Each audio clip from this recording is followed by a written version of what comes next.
I attempted to, a lot of black people in America, and a lot of black people that didn't just kind of join the club, so to speak, um, and just kind of go along with what anything that the Obama administration kind of put out, simply because there was this overall feeling about Obama in the black neighborhood as though he's the second coming of Jesus Christ. And we know that's not true. So whether it's Obamacare, gun control, abortion, the bailouts, or whatever it it was pertaining to, a lot of people just went along with it without looking into it. And I think that's the first mistake that we make, simply because we need to look at the agenda as opposed to the individual. There's a beautiful picture that depicts the bird of freedom, the eagle, which represents America, flying high and soaring over all the other lands and governments and systems that are set up. Why do they use the phoenix, or why do they use the eagle? Simply because the eagle flies the highest. That particular science was stolen from ancient Kemet, but nonetheless, the Democrat and Republican Party are two wings of the same damn bird.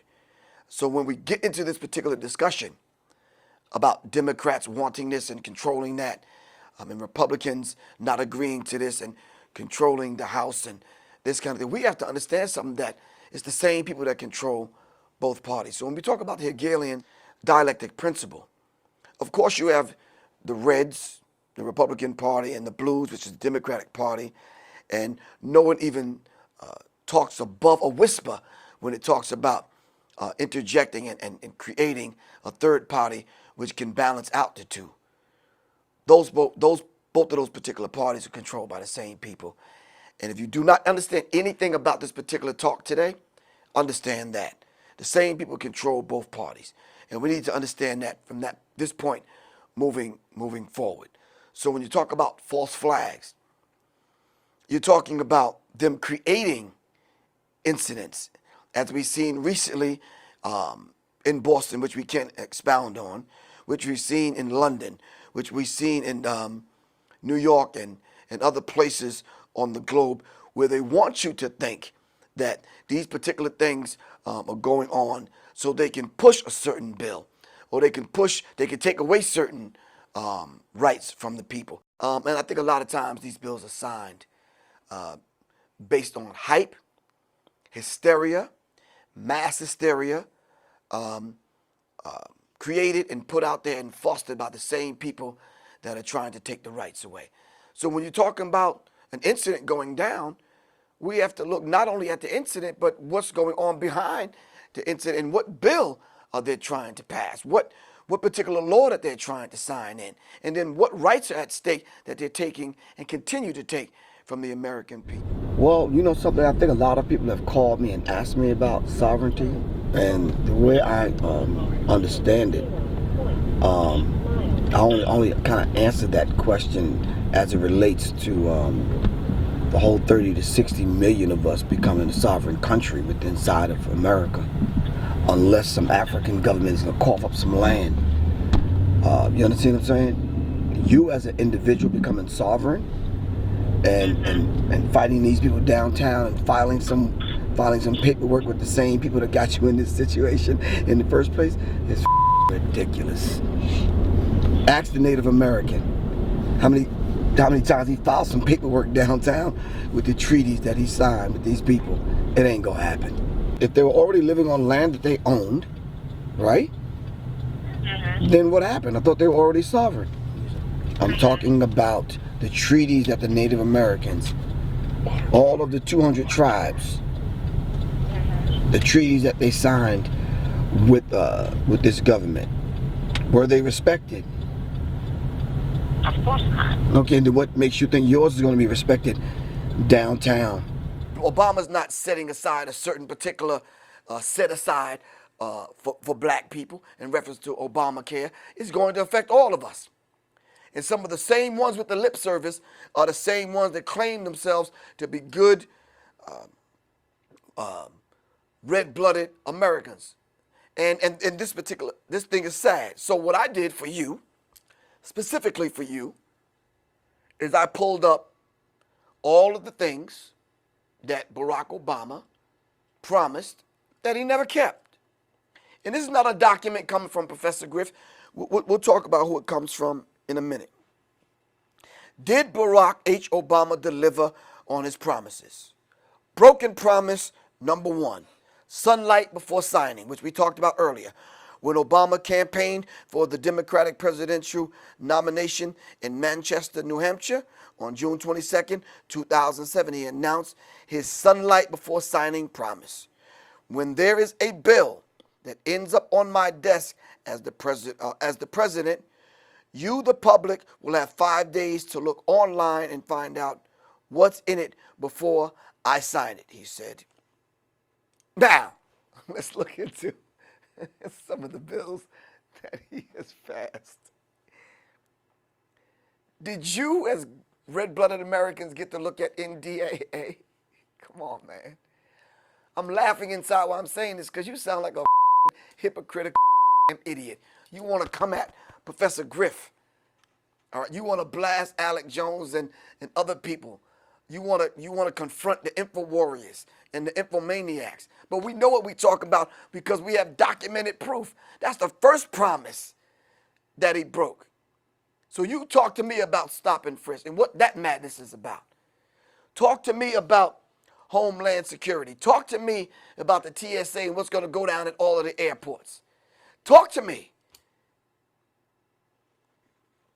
Anyway, too often bills are rushed through Congress and to the president before the public has the opportunity to review them. As president, Obama will not sign any non-emergency bill without giving the American public an opportunity to review and comment on the White House website for 5 days.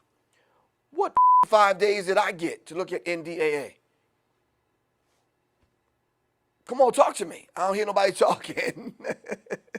But anyway, broken promise number two, capital gain tax elimination. According to the comprehensive tax plan released during his campaign, Obama promised to eliminate capital gains taxes for small businesses. I have a small business, which is taxed to the hilt. You have small businesses that we can barely keep simply because multinational corporations are given set-asides and tax-free this and tax-free that and loopholes in the way out. Not you, the small businessman.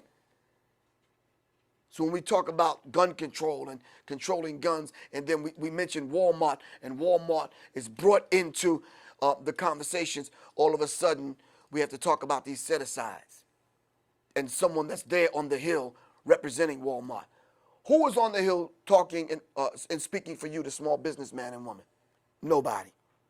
Broken promise number three, new American job tax credit. Come on, need I talk about that? I can't afford to be taxed $3,000 a year as a small businessman. I'm the one that needs to set aside in the loopholes. I'm the one that needs someone on the Hill speaking in reference in my behalf. You understand what I'm saying?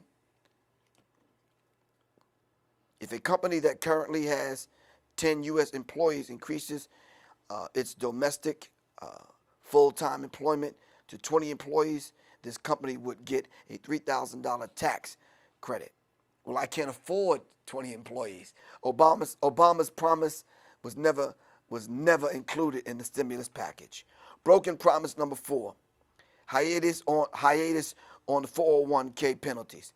Many unemployed and financially strapped Americans have considered early withdrawals on 401k and retirement accounts to survive the current recession.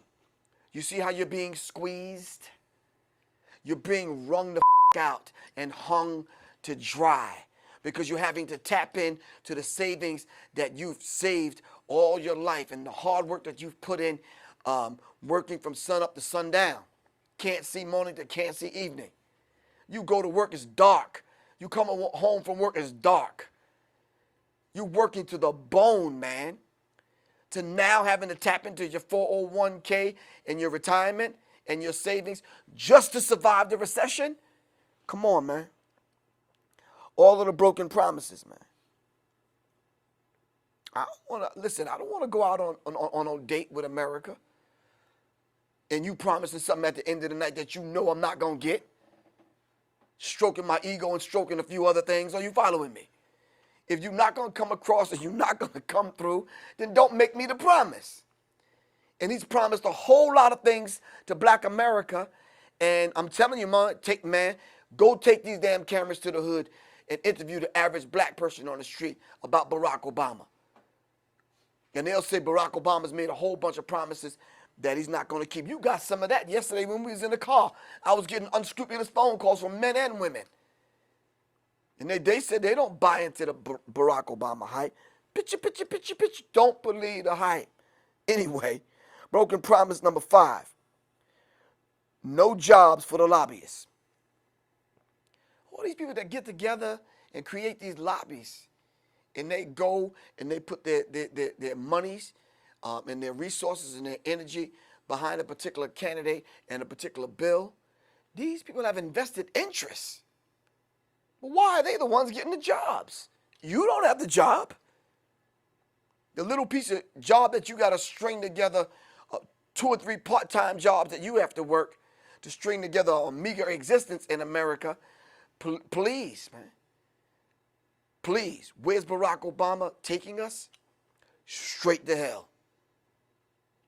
And you're going to be on the way to hell, you're going to be hungry going there because you don't have enough money in reference to your paycheck to put together enough money to feed your family.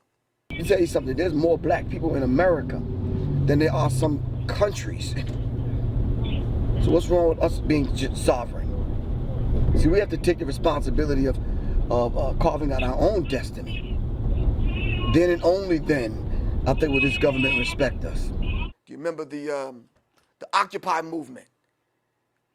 We was preparing food and coming up with a way to put together certain monies so certain businesses can, without naming them, would donate food so we could put together info warriors to go out and infomaniacs to go out to take the food to the Occupy movement.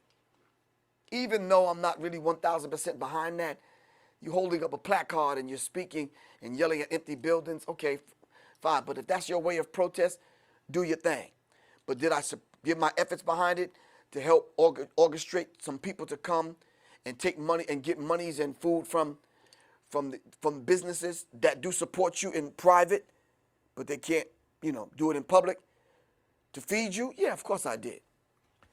Because I may not be the one on the front line in reference to occupying a certain city, but nonetheless, I applaud your effort. But my point is this. Some of the occupiers were out there hungry. Because they don't have jobs. Hell, occupying 24/7 or an 8-hour shift, they didn't get paid for that. We need to understand this is very, very real. Earmark reform. Hell, we could talk about that all day. Broken promise number 7, bring troops home in 16 months. What month is this? And they're just now talking about bringing them home. Although we're hearing the little rumbling of bags being packed in Afghanistan, nonetheless, the average Latino brother, Native American, the average black brother, the poor white, I don't see them coming home. No time soon. No time soon. However, in February 27, Obama declared, let me say this as plainly as I can, by August 31, 2010, our combat mission in Iraq will end. Thank you. Precisely. See, silence is golden. You understand what I'm saying? As we close, broken promise number 9, $4,000 college credit. Who got that? Tay, Riri, Man, and Twan and them that's struggling, begging for money for their parents every month, quarterly. They never got that. $4,000 on a card, a debit card. that will run out at the end of $4,000 to a college student is like heaven. You mean to tell me I get a chance to eat today? A college student would be in heaven, man. Obama pledged to make college affordable for all Americans. Isn't that what Muammar Gaddafi did? Free education, free health care. But we don't even get that under the Obama administration. But you murder and assassinate Muammar Gaddafi, who provided that for every citizen in Libya. Barack Obama pledged to make college affordable for all Americans. When announced his American Opportunity Tax Credit, his campaign promise read, "The universal and fully refundable credit will ensure that the first $4,000 of a college education is completely free for most Americans and will cover 2/3 of the cost of tuition for the average public college and university and make community college tuition completely free for most students. Recipients of the credit will be required to conduct 100 hours of community service." Is that a deal or is that a shakedown? So as long as you put in 100 community hours of community service, all right, and you're a citizen, and we can check you off on the list, and you meet the requirements, then and only then will you get the $4,000 credit. Broken promise, number 10, transparency. Can I close my iPad on that one? Government is not transparent, man. There's so many wicked things going on in the government that, hell, we can't even tell you. And this is the damn documentary film. So I have in front of me a document by Wayne Madsen, and it talks about the manufacturing of a president, the CIA's insertion of Barack H. Obama Jr. into the White House. From that particular document, I started looking behind this particular document at all the president's men. I looked into the birth certificate. I looked into Barack Obama Sr. I looked into his involvement with being maneuvered and controlled by the CIA. We looked into his mom, the bloodline, the lineage. We could talk about all of that. But we want to talk about all of the president's men. And I want to talk about 3 men that I mentioned in my book, The Psychological Covert War on Hip Hop, The Illuminati's Takeover of Hip Hop. In the 10th chapter, I talked about Common, who was invited to the White House. I talked about Ludacris, who wrote a song for Barack Obama, who was invited to the White House. I talked about Jay-Z, who signed off on gay marriage and endorsed it, who was invited to the White House. I talked about will.i.am, who wrote a song, Yes We Can, who was invited to the White House. And we all know Yes We Can backwards is Thank You Satan. We could talk about a few other people that was invited to the White House. But why is hip-hop in bed with Barack Obama, who is in bed with the global elite, who is in bed with the banksters, who is in bed with the neocons? We have to understand this particular dynamic. So it runs deep. It affects art and culture, entertainment. Although you just think it's an opportunity to be in the White House because it looks good on your discography, you don't even understand what you're doing and who you are aligning yourself with and what agenda that you're carrying out unknowingly. So when we talk about the Illuminati takeover of hip-hop, and we talk about Jay-Z, and a lot of people say, well, Jay-Z is the Illuminati. Well, no, he's not. He's carrying out the Luciferian demonic agenda of the Illuminati.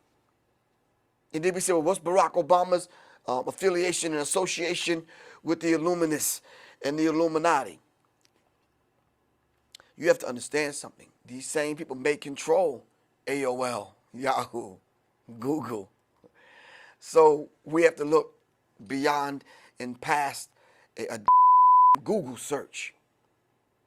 We have to cross-reference. We have to connect the dots. We have to go out on the streets and get and have conversations with the average person.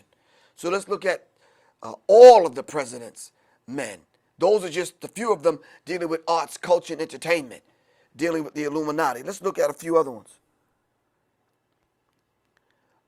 Adolfo Nicholas,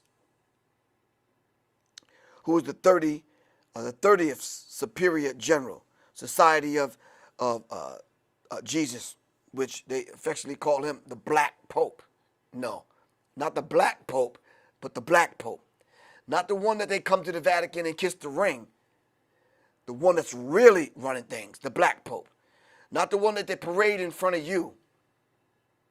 I'm talking about the Black Pope. Go do your research. George Soros, a member of the Council on Foreign Relations, member of the Carlyle Group, multi-billionaire, major stockholder in Halliburton, Hungarian ancestry, socialist communist financial backer of Barack H. Obama, friend of Rupert Murdoch. All right?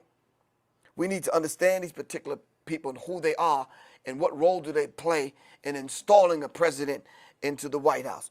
Rupert Murdoch, a member of Council on Foreign Relations, a member of the Knights of St. Gregory, an international media mogul, owner of Fox News, friend of George Soros.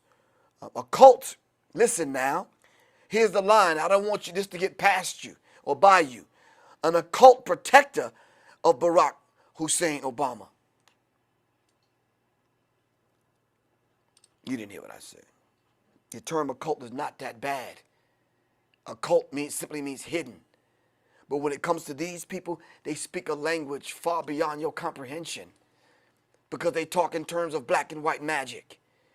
And you use occultic, linguistic kind of terms that you may not be privy to or you may not understand. For example, George Bush II, Jr., when he spoke for 8 years, you barely understood anything George Bush Jr. said because he stumbled through his words. But the phrases and the phraseology and the way he pronounced certain words, putting certain phrases along with other phrases, it's called doublespeak. The term is called doublespeak. And you can do the research, dig up Stephen Jacobson, Mind Control in America, backwards masking and doublespeak. George Bush Jr. was good at this. So you could be listening to a speech and you could scratch your head at the end of 30 minutes or 90 minutes. You say, what the hell did he talk about? But he got his message over to the people that he was speaking to because he wasn't speaking to you.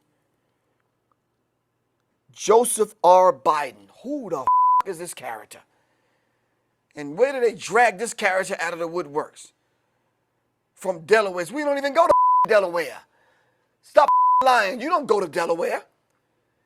You go right past Delaware on your way to Philly. Right or wrong. You don't even, there's nothing to stop in Delaware about or for. The credit card companies are there in Delaware, right or wrong. DuPont and some of the other multinational corporations. You don't even stop in Delaware. You don't know one in Delaware. So they dragged this character out of Delaware. I never heard of this character. But Joseph R. Biden, a papal knight, Jesuit temporal, these words I can't even pronounce, because he belongs to this elite club, that are controlled by the Jesuits. And we need to understand that this is one of the ones that are sitting next to Barack Obama to make sure Barack Obama carries out the agenda. The damn vice president. The vice president of what? The presidency is a corporation, man. And we need to understand that Barack Obama sits as the president of a corporation, which are controlled by corporations. Joe Biden just sits as vice president of that same corporation. Promoter of the Council on Foreign Relations. His honorary degrees from the Jesuit University of Scranton in Scranton, Pennsylvania. That's another ungodly place. You been to Scranton? Thank you. Precisely my point. Precisely my point. You have no clue who the even lives in Scranton. What the do they do there? Anyway, now, this may resonate with hip-hop artists, and I don't know if you can see this. Are they big pimping or they just popping collars? So we need to understand these particular dynamics. And who are these people that Barack Obama has to go and kiss the ring and answer to? So when it talks about issues that affect the American people, I don't care if it's preparedness, I don't care if it's stocking up food, Barack Obama is controlled, bought, and paid for. So when you talk about gun control, the question here is it about guns or is it about control? We need to understand that. So those are some of the president's men. Now, if we could just kind of have a fireside chat about some other things, we can kind of dive into some of these things that Barack Obama has to say and do to keep the agenda and the machine fueled, well oiled. And we need to understand it because we already talked about the media. We talked about the corporations. We talked about all the president's men. We talked about Barack Obama's agenda and his influence dealing with hip-hop artists to deal with arts and culture. Because I'm telling you, the masses of the people that have voted for Barack Obama was groomed well via MTV, BET, and some of the multinational corporations that influence entertainment, arts, and culture. And don't you ever damn think that MTV, VH1, and all of the other alphabet boys are not in cahoots and in bed with Barack Obama and those that control the media to carry out the agenda. That's how they carry out the agenda. From unsuspecting masses of the people who carry out the agenda unknowingly. We need to understand that. I know a half a dozen people right now languishing in prison behind this sovereignty stuff. A friend of mine told me yesterday while we was walking, he said it's probably some dudes up in prison with a whole bunch of time on their hands figuring out this paperwork. How do we climb out of this proverbial bag that we're in? Together. One mind, one spirit, one voice, one agenda, and if everyone is saying the exact same thing, they have no other choice. If Alex Jones is saying the same thing Professor Griff from Public Enemy is saying, you guys are saying the same thing, rappers are saying the same thing, politicians who are not afraid, who stand up and speak for what they truly believe in. If you truly believe in the Second Amendment, then they have no other choice but to say, you know something, we have to sit and listen. And then we have to have someone in those offices, in the political arenas, that can actually speak for the masses of the people, both black and white and every color in between. Do we have that? No, the sellout cowards that are there as politicians up on the Hill and in the White House, that they won't utter a word to speak for the masses of the people. So then I ask the question to you, what the is democracy about? I posed a question on the internet. Does democracy work? And if it does, show me on what part of the planet it works. If democracy works, then why does America kill our leaders? So the whole idea of this war on terrorism is spreading democracy. Out of here. People in Libya don't want democracy. Unless the media, multi-ethnic destruction in America, forces it on the people. And they want to convince you to believe that you want democracy in Libya.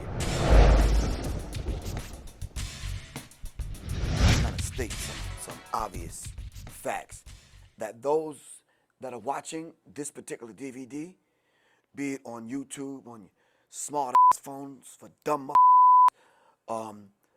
we're going to put it out there and just make it very transparent, very clear, very plain, not to insult your intelligence, very elementary. And if you have a problem with the black on my face, then just mute, put a cover over the screen and just turn the volume up so you can hear what I'm saying. I don't have a problem with it, so I'm sure you shouldn't. Truth is truth regardless. Are you following me? Can you imagine all of us in this room get caught in the spider web and I'm the only one that the spider chooses to eat? No, we all in this together. You understand what I'm saying? one of Wesley Snipes' movie. I forget which one it was. One of the characters said, CMB, the Cash Money Brothers, we all we got. So y'all better get used to the idea. We're gonna have to lock arms and get in sync with those of us that just don't necessarily look like us. Get used to it. The war is on, man. You understand what I'm saying? So when I turn to a brother of mine like Alex Jones, without looking back, if I say, look, bro, pass the ammo, then pass the ammo. And you can't deny the fact that Alex Jones at Infowars.com, Prison Planet, or whatever entity it is, did he not pass the ammo? Yes, look at what we have here. Corporatism, a system of control designed by the monopoly men of the global elite. Now, this wasn't written by Professor Griff.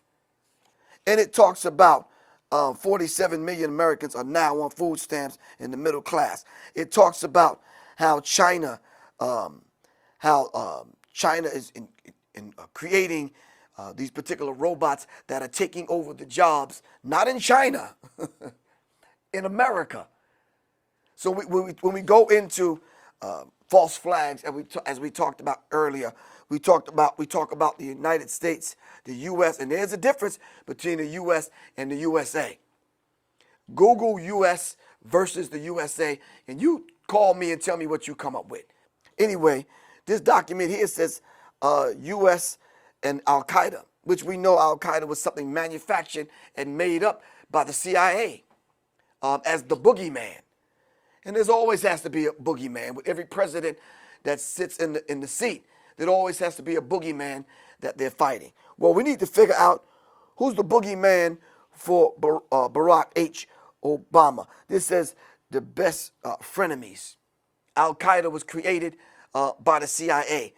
And it's a 20-page document, and it goes into how Barack Obama was groomed by the CIA to do exactly what he's doing. Now, if you see and you look real close, we're going to talk about the media in a minute. If you look real close at what George Bush Jr. set in motion in Eurasia and other places that Zbigniew Brzezinski talked about in his book, you don't see a dime worth of damn difference what George Bush Jr. said in the 8 years of him stumbling through his pregnancy in the White House. You don't see a damn bit of difference than what Barack Obama is doing today. As a matter of fact, it's worse what Barack Obama is doing. Simply because some of those things that Barack Obama should have came into office and eradicated, and undid what George Bush Jr. set in motion, what Barack Obama has done. I heard Dick Gregory say that if you see some of the tricks that the CIA are pulling across the global landscape, shit, that to make Hitler blush. It's ridiculous. The mass murders that are going on to establish democracy in these places, and then when it comes to the media, listen, don't get me wrong. I'm not talking about those sincere, real, hardworking photojournalists and journalists like you guys that are out there getting the real story and the story that's behind the scenes. But we rarely hear from you guys on a global scale, on a sound bite that's put on repeat on CNN every 10 minutes, that's playing through the earphones and on people's airport and on people's phones. We rarely get that. We have to create websites, mirror websites, send out information through the phones and through phone apps and this kind of thing to directly reach the people. Gun control. We have to talk about the amendments. Now, just once again, I'm not playing the race card. When we talk about the Constitution or Constitution of the United States of America, you have to understand it means something different to white Europeans as it means to black people. The reason why we call ourselves public enemy. It's the whole idea of black people being written in as 3/5 of a human being. Now, what kind of bullshit is that? I mean, the tape is rolling, but we're just speaking, having a fireside chat right now. How in the hell can I respect the Constitution that wrote me in as subhuman? So then when we go look at the Constitution, we can honestly say that a pig, man, an animal is whole pig, 5/5 pig. A snake, a gerbil, a damn fly is a whole fly, a whole cow, a whole pig, 5/5. But when it comes to black people that gave birth to everyone on the planet, and we can debate that, you write black people in as 3/5 of a human being, and then you want to try to amend it as though that's cool? That's like doing a Puffy remix on the Constitution. Out of here. I'm not buying into it. So when we talk about rights, black people have no rights in America because we're not human. We're subhuman. So then when we stand up and speak to these particular things, we're speaking from a different perspective than white people. And we need to understand it. But the beautiful thing I like about what's going on, especially with what Alex Jones is doing, is the fact that all of us are in the same boat. So get used to it, white people. You got to start living like black people have been living. And I'm laughing about it simply because now the gender and the race lines have been blurred now to the point where we're forced to work together. Now you're forced to see it how we see it, and we're forced to see it how you see it. Now what we're going to do? Be ignorant and keep arguing over the race card and the race issue? No. We have to come together on some real issues that affect us all, regardless of your complexion. We have to understand it and understand it from black people, my perspective, and a heartfelt black point of reference. Because if I say I support the Second Amendment, then we move on to the third, fourth, fifth, then it becomes a problem. Because my is going to get caught in a web that wasn't designed for me to get the out of. Okay, let's just be honest and let's talk. After all of it's said and done, we're sovereign, we're over the hill, we don't have to look back, that door is closed. Can I actually hook up with other people that's not my complexion, and we could put something in place where all of us are sovereign and we can have arms and enjoy the rights and the freedoms that everyone else on the planet enjoys? You right, who wouldn't want that? As a human, I would want that. Plain and simple. But we don't have that today in America, now do we? No. Listen, law is only as good as the people enforcing the law. Am I correct? So that if they're not going to support, protect, defend, honor, uphold the very same law that they put in place, what good is it? George Bush Sr. and Jr. on the Constitution. Am I right or wrong? And there was only a handful of people that spoke up. And the majority of them sold the out and took the payoff. Plain and simple. And then the ones that did speak up, the brave white people that did speak up to speak to other white people, because I can't speak to the vast majority of white people. I can't do my songs through the public enemy medium of hip-hop and music, and a lot of young white people get it.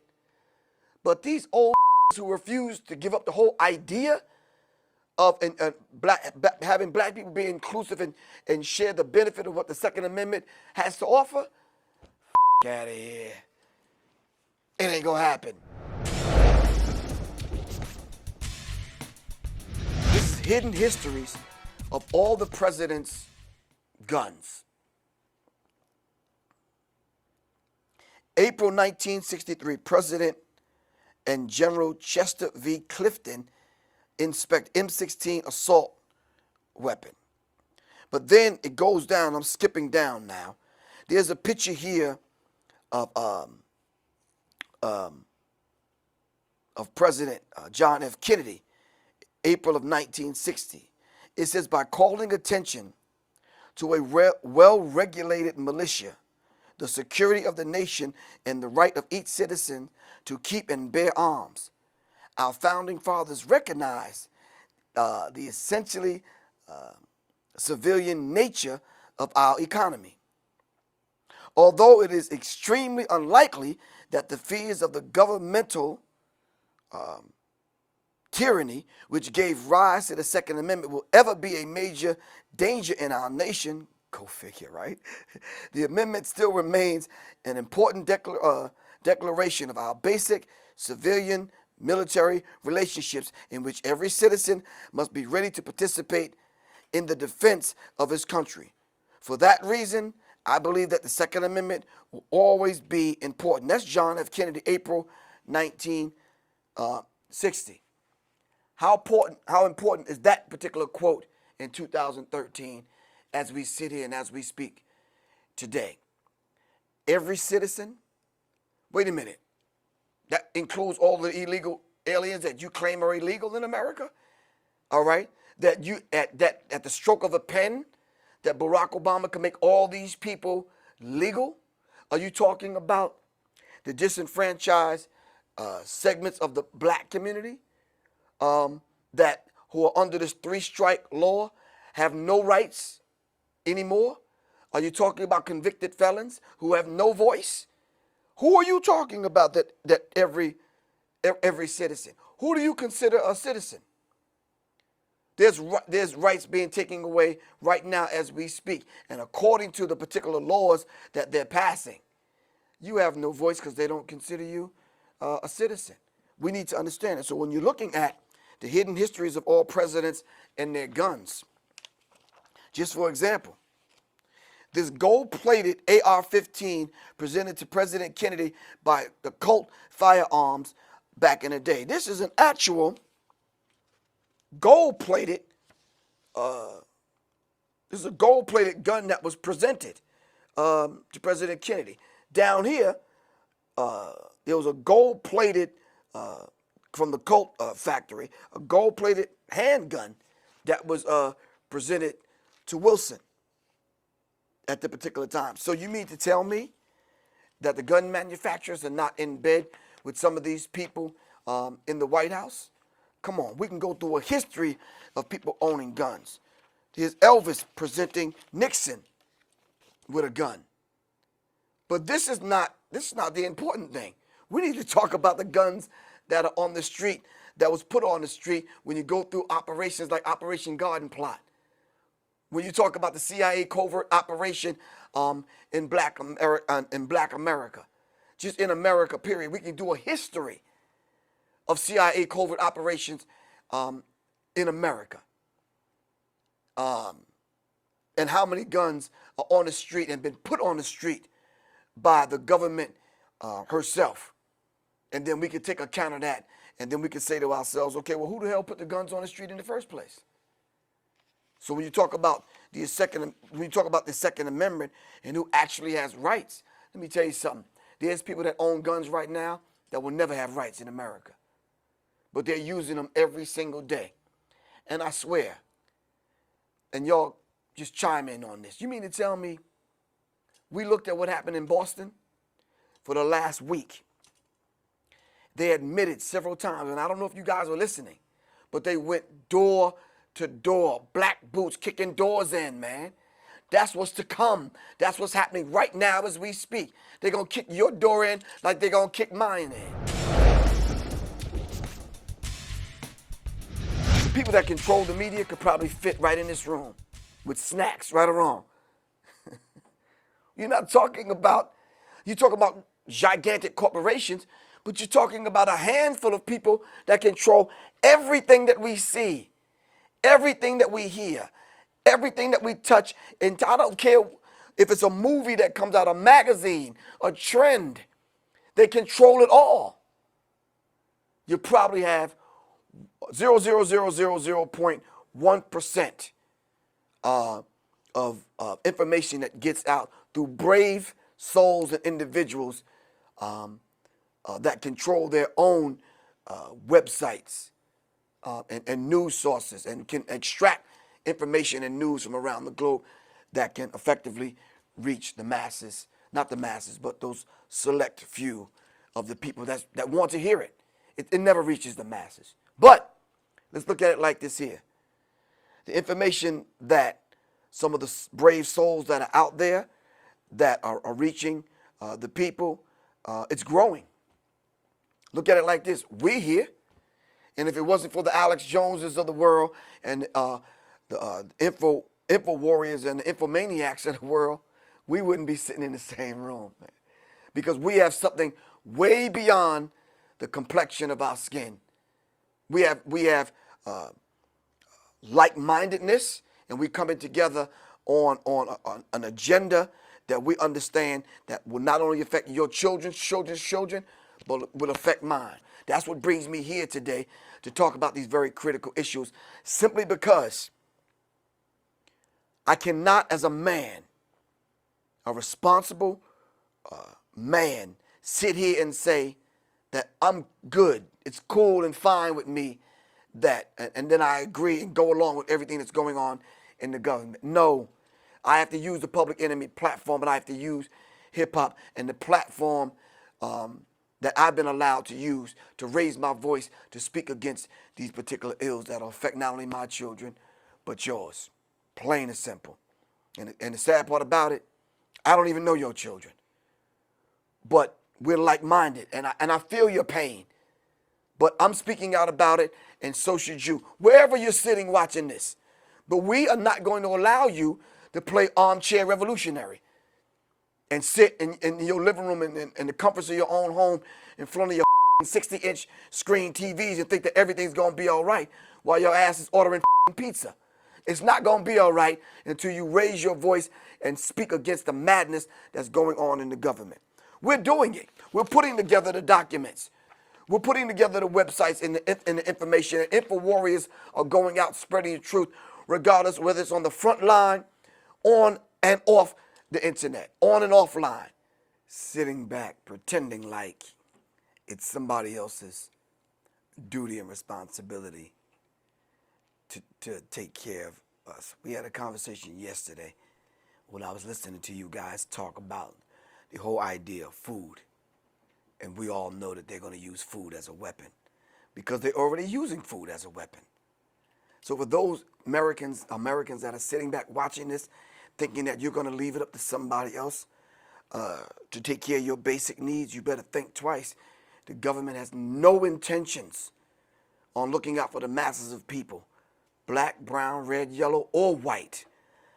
Plain and simple. It's a handful of people that's going to look out for the handful of people. And guess what? You ain't part of the club, man. I think, didn't George Carlin say that? You're not part of the club, plain and simple. You don't have the card. You don't know the handshake. You don't know the code word. And you need to kind of get used to that. Some of you flunkies are in some of these organizations thinking that because you are allowed to sit next to a couple of Congress people and some politicians up at $100 a plate dinner, you think you're in. You're not in. They're not even going to allow you to clean the floor after the dinner. And you need to understand that. And I'm especially talking to some of these Negroes that are out there that think that everything's just going to be all right. The government is going to take care of feeding your children. What's the estimate of how many people are on welfare now? 47 million? Close to 50 million. That's a lot of people to feed. There's a lot of people to feed, especially when there's 196,940,000 square miles of the planet. Everyone can eat well, but it's not about that. It's the haves, the have-nots, and they're gonna hire mercenaries like Blackwater and other militia and organizations to come in and do their dirty work. You know why? Because they don't want their hands dripping with blood.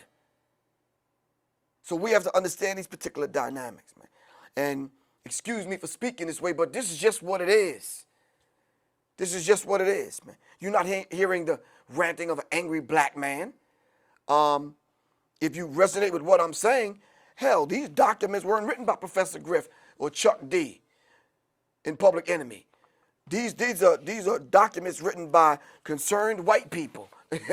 Do you understand what I'm saying? That are the voice of the voiceless. But we have a voice today. Not doing a commercial for Alex Jones or his crew, but we have voices today that are not afraid to speak up and speak out. Bob Marley said, stand up for your rights, because these people that you have voted in to office are not going to speak up for you. So, 15 deadly corporations. Should we mention them? But these are the ones that put millions, if not billions of dollars into a campaign. And then, after we talk about these 15 corporations, let's truly pull the cover off some of these people that installed Barack H. Obama into the White House. Can we do that for a minute? The 15 deadliest corporations. These corporations, if they were individual human beings, would be locked up for life. Instead, they continue ranking in the big bucks. Human rights abuses, murder, war, eco disasters, and animal exploitation keep these evil companies ranking in the green. Right now, we just want to do a disclaimer for the elderly that are watching this. You might want to just excuse yourself. Those young people that are watching this, you might want to get a barf bag, all right, so that in case you might throw up, because some of these corporations you support every single day. Number one, and not in any particular order, number one is Chevron. Several big oil companies make this list, but Chevron deserves a special place in hell. Between 1972 and 1993, Chevron, then Texaco, discharged 18 billion gallons of toxic water into the rainforest. Did you hear what I said? 18 billion. That's Chevron.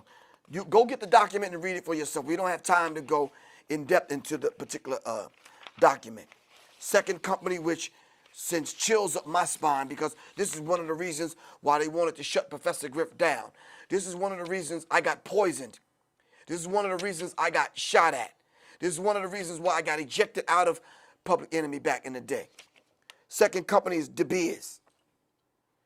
Diamonds are a girl's best friend. I think it's not, unless she lives in the Ivory Coast. Blood or conflict diamonds are the name given to minerals purchased from insurgencies in war-torn countries. Prior to 2000, when the UN finally took a standard against practices and the practice of De Beers was knowingly funding violent guerrilla movements. We have to understand this particular dynamic.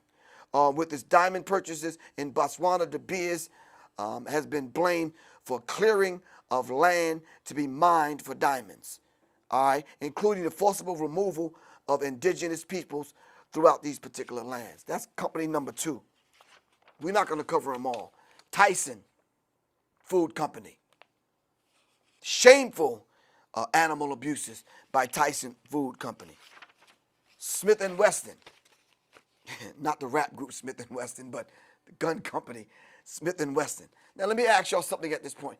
Do you own a gun? Do you own a Smith & Wesson? So we have to understand who we're supporting, all right, and who we're aligning ourselves with unknowingly. Smith & Wesson, at the largest manufacturer of handguns and submachine guns in the U.S., Smith & Wesson is indirectly responsible for unaccountable shooting deaths. We don't need to mention all of the deaths. But my thing is, we're not saying shut Smith & Wesson down. We're just saying when the table of accountability is prepared, call Smith & Wesson. You got Smith & Wesson's phone number? No. We're going to call Smith & Wesson to be accountable. All right, but listen, because we can't begin to have the conversation without having Smith & Wesson at the table. And then bring some free guns while you add a Smith & Wesson. I need a new one. Because I'm not waiting for the government to defend me. Philip Morris. Need we have that conversation? Philip Morris is the largest manufacturer of cigarettes in the United States. Cigarettes are known to cause cancer in smokers and as well as birth defects in unborn children if the mother smokes while pregnant. Cigarette smoke contains 43 known carcinogens, and over 4,000 chemicals. Need we go on? Philip Morris. We talk about the 15 deadliest corporations. And then we're going to sum it up with how many of these corporations are in bed with Barack Obama. Wait, don't get scared and change the channel. Don't get afraid and turn it off and eject the DVD. Don't go to another YouTube station or YouTube channel. Just sit tight. 6, Halliburton. Any corporation that has Dick Cheney as the CEO has got to be evil. All right? That's Halliburton.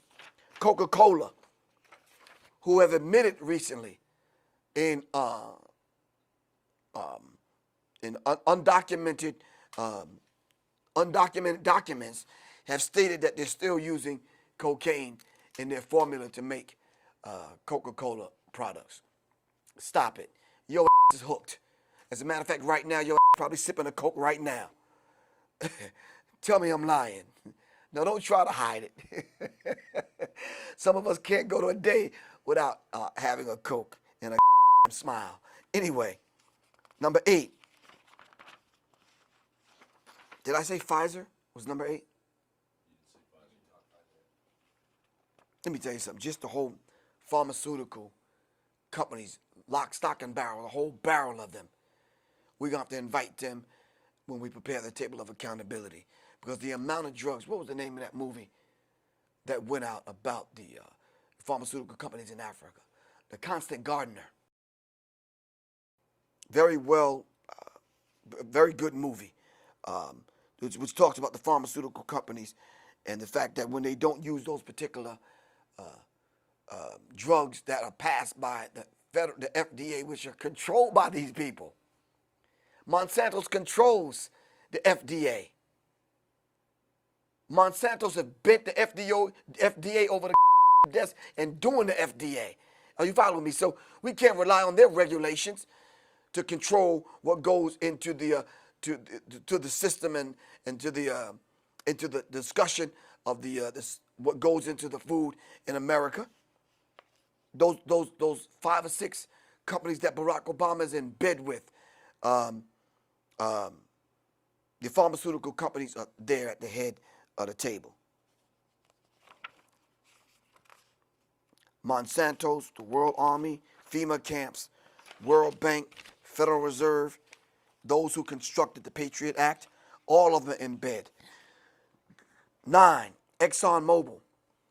And as Michael Tessarian and Jordan Maxwell and Alex Jones have pointed out, when you talk about the double X, which is very befitting right now because your has been double-crossed. The cross is a Rosicrucian cross. And it's befitting because your has been double-crossed right now that we're mentioning ExxonMobil. When you talk about the pipeline that's going to come from Tajikistan and Uzbekistan coming through down into India and other places, you have to recognize the fact that Zbigniew Brzezinski's talked about this. These multinational corporations are laying this pipeline. You have to look at Exxon Mobil. Caterpillar's a company. We won't talk about that right now. Ringling Brothers when it talks about animal abuse. Monsanto's, which was one of my favorites to talk about. As I said a few minutes ago, the FDA is controlled by Monsanto's. When you talk about the Terminator seed and you're talking about using food as a weapon, Monsanto's name has to come up. And we have to call Monsanto's to account for all the abuses. We have to bring them to the table of accountability. Just a few more. This one shocked me because I was a candy bar eating young man when I was growing up. When you talk about Nestle's, and we talk about these companies giving millions and millions of dollars to back not only Barack, but these other candidates, because they want to put together an agenda. All right? They're trying to push an agenda. These next couple may blow your mind. British Petroleum, BP. You know what BP stands for. Not British Petroleum, but Big Pimpin'. The hell can you accidentally dump millions and millions of gallons of oil and throwing off the eco balance of the planet, man. Not just America, but the planet. The people in foreign countries are tasting that oil that was spilled. So BP not only stands for British Petroleum, but big pimping. Definitely British Petroleum is on the list. Last but not least, buckle your seatbelt, Dynacorp. When you're talking about selecting a president of the United States of America, Dynacorp is probably at the head. When you do the research on Dynacorp, hell, man, you might as well go to bed. Dynacorp International. This privatized military company is often hired by the United States government to protect American interests overseas so that the government can claim no responsibility for Dynacorp's action. Now, we need to look at the brutality of Dynacorp International, all right? And we need to hold Dynacorp accountable. And this is critical because I believe it was in the book by, please correct me if I'm wrong, Diary of an Economic Hitman. And it's very critical that who are these companies that go in prior to it hitting the news in America? Who are these companies that go in to destabilize countries and buy off leaders and install leaders and put them in place? Working along with the CIA, Dynacorp International. Welcome to the club, ladies and gentlemen. This is a dirty business, but someone has to tell the story. Let me tell you something. You may not like Alex Jones. You may not like some of the things that Alex Jones puts on prisonplanet.com and infowars.com. You may not like some of the DVDs, Endgame and some of the other DVDs. You may not like some of the information. Hell, you might not even like the way Alex Jones combs his hair. But you got to respect the man for the information that he's putting out. Plain and simple, because it speaks truth to power. And if you that kind of coward and that kind of individual that cannot at least say, you know something, the man is sticking to what he believes and sticking to the information. All right? We have to respect the fact that the man is holding true to speaking truth to power. All right? Let's understand that. 15 deadliest corporations, hidden histories of guns and presidents. Not only that, the USA created, Al-Qaeda created by the CIA, and corporatism. Corporatism, a system of control designed by the monopoly of men that call themselves the global elite. Wake up, America. Stop being sheeple. All right? Stop falling for the machinations and that they sell us because it has a cute little tune to it and funny looking colors with dancing girls. Or with an idiot-ass rapper and a hip-hop song and a rap song attached to it. Stop falling for these particular tricks coming from the Obama administration. Be well-informed Americans. Be well-informed individuals. Know and understand and look at every bill and every law that is passed. Because if you don't, you could be quietly signing on to something and signing something into law that will affect not only you, but your children's children's children. This is Professor Griff. I'm the Minister of Information, Public Enemy. And now that we've been inducted into the Rock and Roll Hall of Fame, it's best that we use that platform and use music as a gift that we've been given to speak truth to power. Music is a universal language. And if we don't use this particular platform to speak truth to power, then what good is the award? Are you following me? Thank you all very much for listening to me. As I always say, revolution is not an event, it's a process. I'm one of those info warriors. I'm one of those infomaniacs. All right? So fine-tuned and raise the vibrational pitch of your thinking, and let's stay in sync with one another. Like minds, like mine. I'm going to say that again. Souls that can spark other souls that are like mine, like mine. Peace. This is Professor Griff. I'm out.